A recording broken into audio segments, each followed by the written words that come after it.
안녕하세요. 대한민국의 알찬 방산 소식을 빠르고 정확하게 전달해드리는 한국필승TV입니다. 핵무기는 기본적으로 발사 혹은 발사 징후가 포착된 순간 즉시 상대국을 선제 보복 공격해 국가 기능 자체를 영구히 마비시키는 무기입니다. 그만큼 핵무기는 상대국을 지구상에서 완전히 제거하겠다는 의지를 담은 사실상 3차 세계대전 수준의 전면전 상황에서만 작동될 수 있는 최후의 수단이라 할 수 있습니다. 반면 현실적으로 한반도에서 발생하는 중국의 서해상 도발이나 북한의 국지도발 같은 상황에서는 핵무기를 사용할 수 없습니다. 이러한 패턴은 과거 냉전 시기에도 명확히 드러났습니다. 미국과 소련은 모두 핵전력을 보유하고 있었고 이후 21세기 들어서도 수많은 전쟁 상황을 겪었지만 양측 모두 실제 소형 핵탄두나 전술핵무기를 전장에 사용한 적은 단 한 차례도 없었습니다. 이는 핵무기가 현대전에 있어 갖고는 있어도 쉽게 사용할 수 없는 암묵적인 국제 질서 속에서 운용된다는 점을 반증합니다. 이와 달리 대한민국은 최근 수년간 북한의 잦은 포격 도발과 일본의 초계기 위협, 중국 군용기의 영공 침범 등 수차례 국지적 충돌 위기를 겪어왔습니다. 이러한 국지전 상황에서는 핵무기처럼 사용 자체가 국제법적으로 민감한 무기 대신 명분 있는 선제 무기 체계가 필요합니다. 이때 등장하는 것이 바로 탄도미사일과 순항미사일입니다. 대표적으로 대한민국이 보유한 현무 미사일 시리즈가 이 부문에서 매우 강력한 전략 자산으로 꼽힙니다.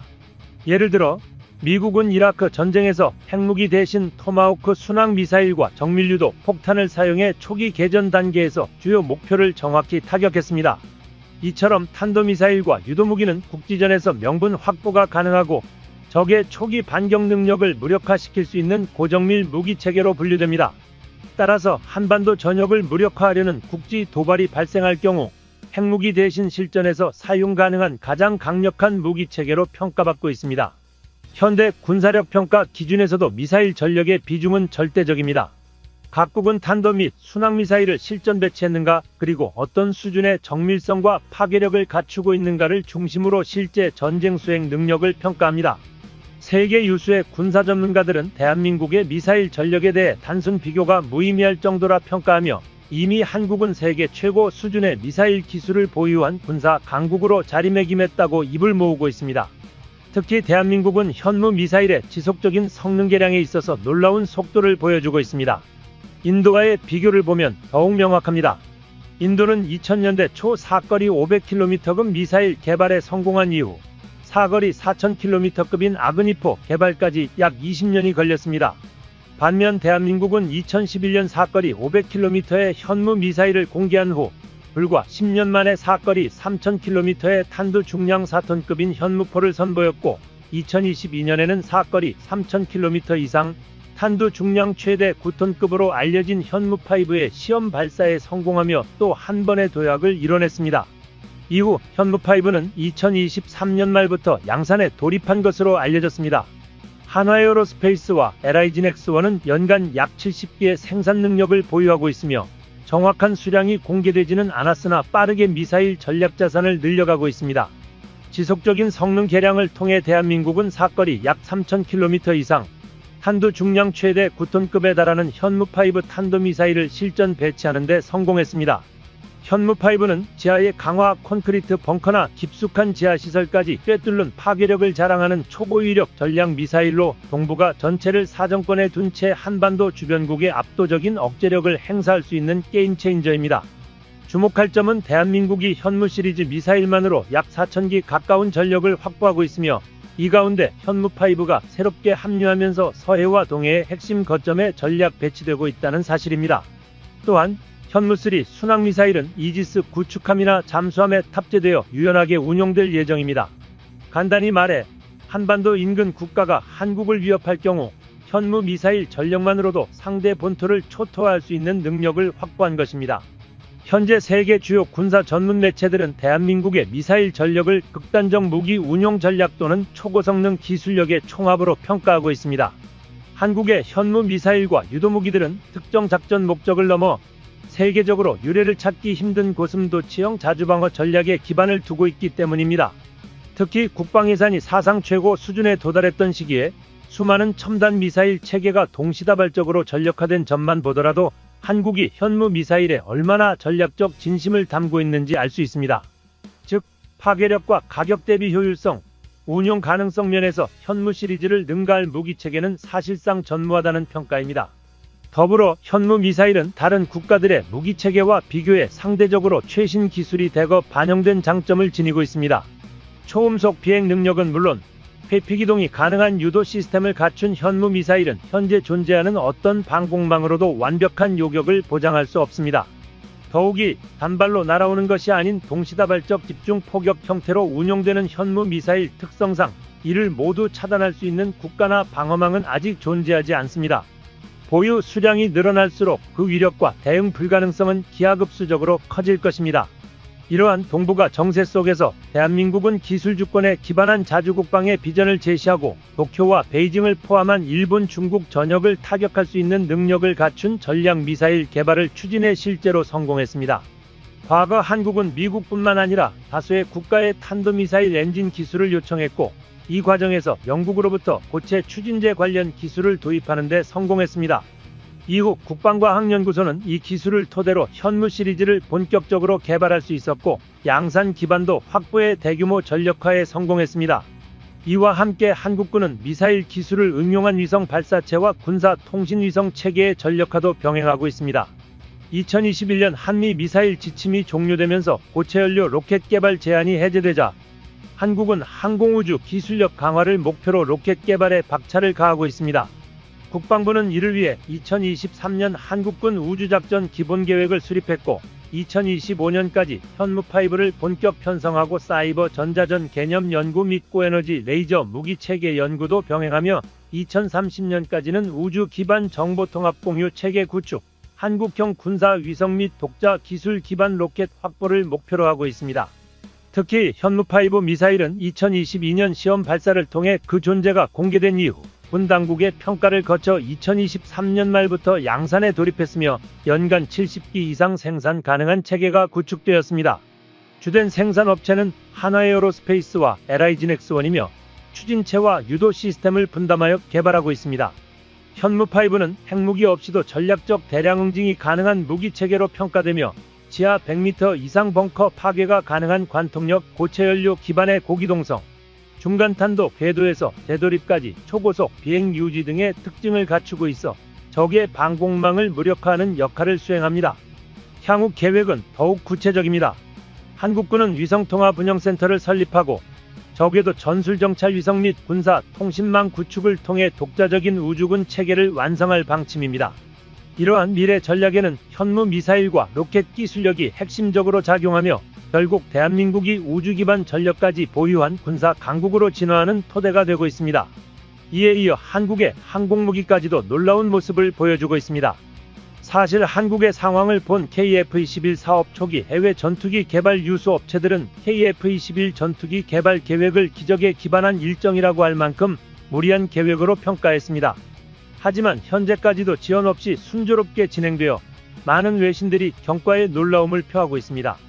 2024년 12월 KF-21 보람에는 중요한 이정표를 넘어섰습니다. 개발이 계속해서 순조롭게 진행됨에 따라 해당 전투기는 차세대 전투기로서 더욱 중요한 위치를 차지하게 되었으며 그 성능이 전 세계 군사 전문가들에 의해 인정받고 있습니다. 현재 KF-21은 미국, 유럽 등 여러 국가들이 개발 중인 전투기들과의 비교에서도 성능 면에서 우위를 점할 가능성이 높다는 평가를 받고 있습니다. 또한 국산 기술을 기반으로 한 초음속 전투기의 성공적인 개발은 대한민국이 항공기 개발 분야에서 글로벌 강국으로 자리 잡을 수 있는 가능성을 열어주고 있습니다. 2025년 3월 현재 KF-21은 수많은 시험 비행을 거쳐 비행 성능을 더욱 향상시키며 실제 군 비행에서도 일정 부분 실전 배치가 가능할 정도로 신뢰성을 인정받고 있습니다. 전세계 전투기 개발 역사에서 보기 드문 속도로 진행된 KF-21의 개발은 한국 방위 산업의 엄청난 전환점을 맞이한 사건으로 전세계 군사 전문가들의 주목을 끌고 있습니다. 이제는 단순히 기적이라고만 불릴 수 없는 현실로 다가온 대한민국의 항공산업 기술력의 상징이 되고 있습니다. 실제로 미국과 유럽 등 전투기 선진국들도 신형 전투기 개발 착수 후 전력화까지 15년 이상이 걸리는데 대한민국의 개발 계획은 10년 안팎으로 현재 성공가도를 달리고 있는 개발 상황이 일정에 맞춰 완벽히 성공할 경우 선진국들보다 짧은 기간에 개발을 성공하는 것입니다. 대한민국은 반대파의 목소리를 이기기 위해 외부 세력의 음해를 저지하기 위해 하루하루 피말리며 개발을 성공해왔습니다. 이제는 6세대 전투기 기반 기술까지 개발하고 있어서 놀라움을 더하고 있습니다. 수많은 신기술 개발에 힘을 쏟고 있으며 스텔스부터 국산 엔진까지 한국산 전투기를 위해 매일 고군분투하고 있습니다. 특히 대한민국의 KF-21 전투기 스텔스 기술이 착실히 성공 궤도에 올라서고 있습니다.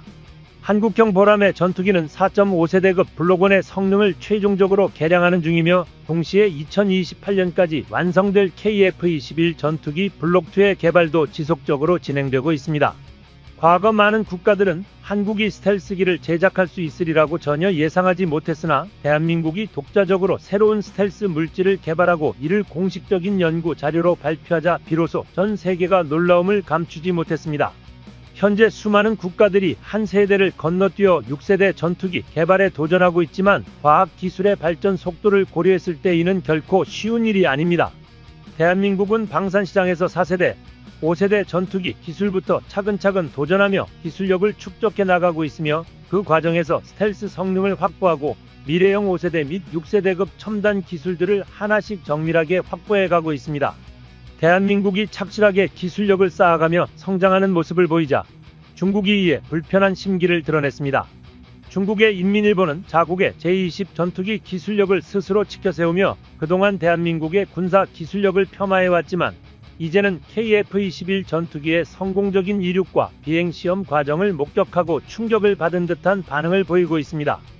대한민국의 지속적인 기술 발전으로 인해 이제는 세계 군사 선진국들과의 격차가 급격히 좁혀지고 있으며 연일 이어지는 대한민국의 혁신적인 성과에 미국조차도 놀라움을 감추지 못하고 있습니다. 그럼에도 불구하고 중국의 인민일보와 일본의 대형 우익 언론인 요미우리는 여전히 대한민국의 기술 발전을 폄하하며 미국산 전투기 기술을 무단으로 활용했을 것이라는 억지 주장을 펼치고 있습니다. 그러나 일본은 메이지 유신과 일제강점기 한국 전쟁을 거치며 국가적으로 막대한 경제적 이득을 보았던 반면 대한민국은 일제강점기와 전쟁의 참화를 겪으며 국가적 기반이 붕괴되는 어려움을 겪었습니다. 일본은 그러한 역사적 배경을 외면한 채 한국의 전투기 개발 속도를 비웃으며 기술력이 부족하다고 조롱하고 있습니다.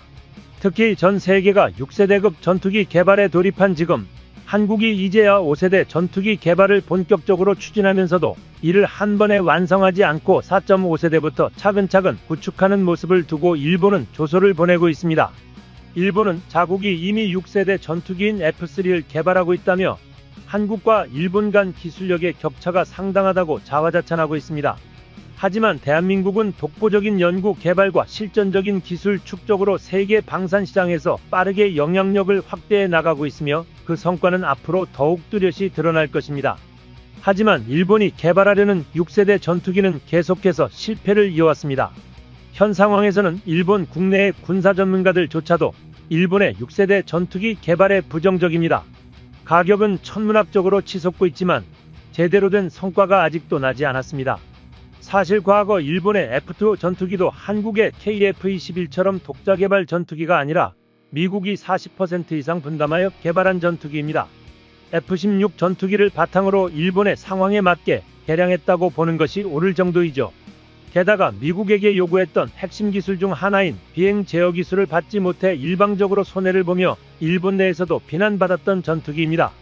하지만 한국의 FA-50 경공격기의 경우 미국의 지원을 받았지만 완전히 새로운 설계로 자체 제작했습니다. 심지어 이번에 개발하는 KF-21 전투기의 경우 미국 및 유럽 부품을 일부 사용하고 있으나 전체적인 기체 설계부터 성능 개량까지 한국 혼자 독자적으로 모든 것을 개발하고 있습니다. 이는 엄청난 차이인데요. 한국은 최첨단 기술에서 미국이나 이스라엘과 견줄 수 있는 기술력을 갖추고 있습니다. 하지만 미국과 영국의 기술력에 기대어 전투기를 개발하는 일본은 정작 최첨단 기술 개발에서는 무력한 모습을 드러내고 있습니다. 특히 6세대 전투기의 핵심 전력 중 하나인 무인기 개발에서 일본의 한계가 명확히 드러나고 있는데요. 일본은 2016년부터 무인 항공기에 대한 개념을 검토하며 개발에 초석을 마련하려 했지만 실질적인 연구는 전혀 이루어지지 않았고 기술 발전은 사실상 멈춰선 상태입니다. 결국 일본의 기술적 정체에 대해 미국조차 우려를 표명하며 직언을 날렸습니다. 게다가 일본 내부에서도 국산화를 추진할 것인지 아니면 미국제 무인기를 수입할 것인지에 대한 의견이 분분하며 확고한 방향성을 정하지 못한 채 갈팡질팡하는 모습을 보이고 있습니다. 이러한 소극적인 태도는 결국 일본 내 군사 전문가들조차도 일본의 무인기 개발은 이제 불가능하다는 결론을 내릴 정도로 절망적인 상황을 초래했습니다. 과거의 기술력에 안주하며 혁신을 게을리한 대가는 혹독하게 돌아오고 있는 것입니다. 반면 대한민국은 무인기 기술을 비롯한 미래 전장 기술 개발에서 독보적인 강점을 보이며 스텔스 유인기와 스텔스 무인기 개발에도 박차를 가하고 있습니다. 과거 어려운 환경 속에서도 스스로의 힘으로 극복해온 대한민국은 이제 세계적 수준의 기술력을 자랑하는 국가로 자리매김하고 있습니다. 이러한 도약의 발판은 오래전부터 치밀하게 준비되어 왔습니다. 국방과학연구소는 노르페인트를 비롯한 민간 기업과 협력하여 1999년부터 스텔스 기술 개발을 시작했고 꾸준한 연구 끝에 2008년 마침내 스텔스 성능 실험을 통과하며 기술 국산화에 성공했습니다.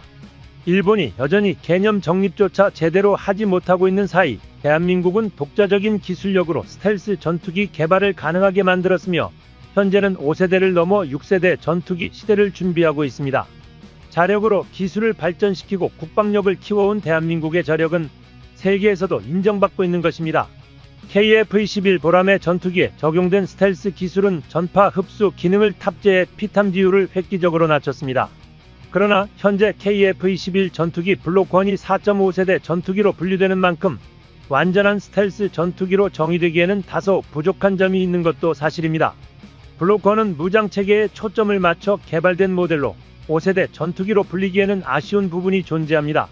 세계적인 5세대 전투기인 F-35와 비교했을 때 스텔스 성능이 다소 미흡하다는 평가도 있습니다. 그러나 이는 단순한 상대적 비교일 뿐 KF-21 전투기의 스텔스 성능이 떨어진다는 의미는 아닙니다. 오히려 주요 군사 강국들이 운용 중인 전투기들과 견주었을 때 KF-21 전투기는 스텔스 기술이 적용된 강력한 전투기로 평가받고 있습니다. 실제로 대한민국이 자체 개발한 스텔스 소재는 세계적으로도 인정받고 있으며 미국의 방산 기업 록히드 마틴조차 협력을 요청할 정도로 우수한 성능을 자랑합니다. 다만 현재까지 이 첨단 소재가 KF-21 전투기에 완전히 적용되지 않은 상태이지만 블록2를 통해 본격적으로 반영될 예정입니다. 이에 따라 KF-21 전투기는 지속적인 성능 개량을 거치며 고성능 전투기로 자리매김할 전망이며 미국과 한국의 군사 전문가들 역시 대한민국의 기술적 도약에 주목하고 있습니다. 일각에서는 대한민국이 5세대 전투기 개발의 벽을 넘는 것이 어렵다고 평가했지만 이러한 부정적인 예측은 대한민국의 혁신적인 기술 발전을 간과한 것입니다. 특히 최근 대한민국의 스텔스 기술 발전 속도는 눈부시며 실질적인 전투기 설계 및 스텔스 성능 향상 측면에서 괄목할 만한 성과를 거두고 있습니다. 스텔스 기술의 핵심은 레이더 전파를 흡수하거나 반사 방향을 조절해 탐지를 회피하는 것인데 KF-21 전투기는 최적화된 형상 설계를 통해 레이더 반사 면적을 최소화했습니다. 또한 국방과학연구소와 한화시스템이 공동으로 개발한 저피탐 소형 안테나 기술이 성공적으로 구현되면서 스텔스 성능이 한층 강화되었습니다. 특히 미국을 비롯한 선진국들은 스텔스 컨포멀 안테나 기술의 해외 수출을 제한해 왔기 때문에 대한민국은 자체 개발을 통해 이 기술을 확보할 수밖에 없었습니다. 그리고 결국 독자적인 연구를 통해 완전한 국산화를 이루어냈습니다. 이제는 오히려 대한민국이 세계 전투기 시장에서 스텔스 기술의 강자로 떠오르고 있으며 과거 미국에 의존해야 했던 상황을 완전히 뒤집었습니다. 한국형 컨포멀 안테나는 전투기 기체 표면과 밀착된 형상으로 제작되었으며 적의 레이더파가 기체 표면에서 산란되도록 설계돼 RCS 값을 획기적으로 낮출 수 있습니다. 이는 KF-21 전투기가 5세대 전투기로 발전하는 데 중요한 역할을 하게 될 것입니다. 대한민국은 불과 20년 만에 KF-21 전투기의 초음속 비행을 실현하며 세계적인 전투기 개발국으로 도약했습니다. 여기에 더해 레이더 반사 면적 감소 기술과 적 레이더 차단 기술 그리고 메타물질 시뮬레이션 능력까지 확보하면서 최첨단 스텔스 기술을 보유한 국가로 자리 잡았습니다. 이러한 대한민국의 도전과 성공을 바라보는 주변국들의 시기와 견제는 어찌 보면 당연한 반응일지도 모릅니다.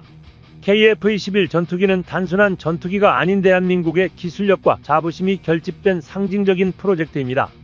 국방과학연구소는 KF-21 전투기의 스텔스 성능을 더욱 향상시키기 위해 레이더 반사 시스템을 최적화하는 컴팩트 레인지 시설을 구축하였으며 차세대 스텔스 전투기인 블록 3 개발 계획도 공개한 상태입니다.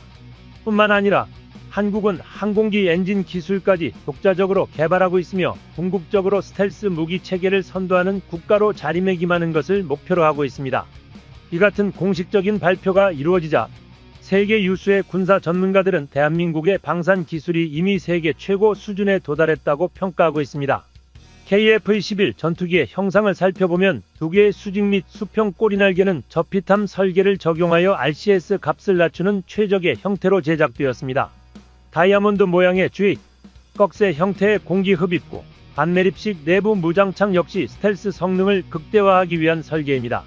이를 통해 KF-21 전투기는 현재 약 80% 이상의 스텔스 기술을 확보한 것으로 평가됩니다. 스텔스 기술은 단순한 형상뿐만 아니라 레이더 전파를 흡수하는 특수 도료도 필수적입니다. 램은 흑색 탄소 분말과 미세 철 입자를 포함하여 레이더 전파를 효과적으로 흡수하는 역할을 합니다. 과거에는 램이 스텔스 도료의 유일한 방식으로 여겨졌지만 대한민국은 한 발 더 나아가 램을 대체할 새로운 스텔스 소재를 개발해냈습니다. 대한민국이 개발한 것은 바로 메타물질입니다.